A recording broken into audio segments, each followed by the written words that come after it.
So I'm down by the creek and we're letting this creek bank regenerate naturally. And I've noticed some really mysterious little tracks and trails and tunnels that have recently appeared running alongside the creek. So I've got no idea what it could be. It certainly looks like it's some kind of creature, little creature making them. And I've hazarded a few guesses, but I've learnt from experience that you never know. Nature always is full of surprises. So there's only one way to find out what it is, and I'm going to set some wildlife cameras and see if we can find out what is making them. So if you come with me, I'll show you what's happening. We've got to wade through these weedy grasses to get there. And as I'm looking across, I can feel that it's really uneven. I'm having to be very careful not to twist an ankle. It's very rickety and uneven. And it's because of all of these little tracks and trails and tunnels.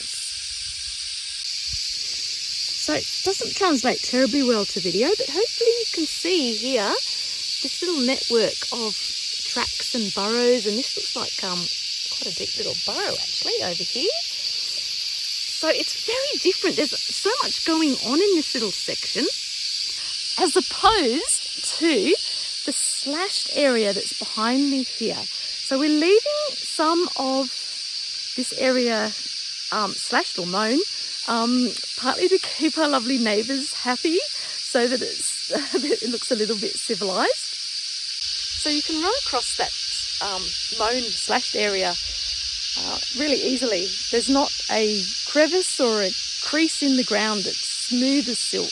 Very, very different. Okay, so I'm going to set the cameras up now on this little stake. Now I'm going to do this left-handed, so don't judge my hammering skills. Ground is,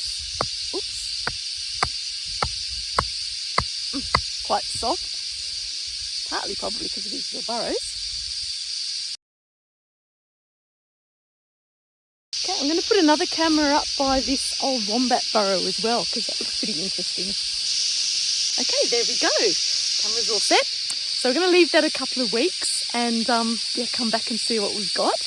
Now, although I said I really don't know what's been making these tracks and tunnels, I do have a bit of a hope. They're really characteristic of a little animal called the cutest or swamp rat. And it's a little native rodent that's found locally. They're ecologically really important. And pretty much all of the neighbours, in fact, everyone locally seems to have seen them except for me. So I'm really hoping that that is who is making these little tracks and tunnels. So fingers crossed. Okay, so I just checked out the footage, and as usual, things didn't go entirely to plan. The camera that was just here by overlooking the burrows was knocked over on the very first night by a cheeky wombat. And I didn't notice for a couple of weeks. I did reset it, but we didn't get any further footage from that camera. The other camera down by the old wombat burrow got lots of footage, but unfortunately about 60 frames of that were set off by the meadow brown butterfly that had just hatched out in large numbers. I did get some rather gorgeous footage of a little baby water dragon that was foraging, so that was really lovely to see. And then on the third frame was what I'd been hoping for. The cutest or swamp rat made an appearance. This is the most gorgeous little animal. So I am just over the moon. I'm so happy that we have swamp rats here and that this bit of bush regeneration is supporting their population. So I'm really blown away with how fast the function has returned to this little section, and some really profound changes in such a short space of time. It's only been like 8 months since we stopped slashing here. So already you can see this function is returning. And the tunnels, the little tracks and tunnels are actually a really important part of that. It's what's called bioturbation. So the tunnels are basically just breaking up the surface of the soil, and then that allows the rain to seep right down deep into the soil. And of course it's a perfect nursery as well for little native seeds to be able to germinate. And the wombats do that as well, of course at a slightly larger scale. But pretty much wherever you find a wombat burrow, you'll find usually some native plants regenerating in that turned over soil. And best of all, you get all of this by doing nothing.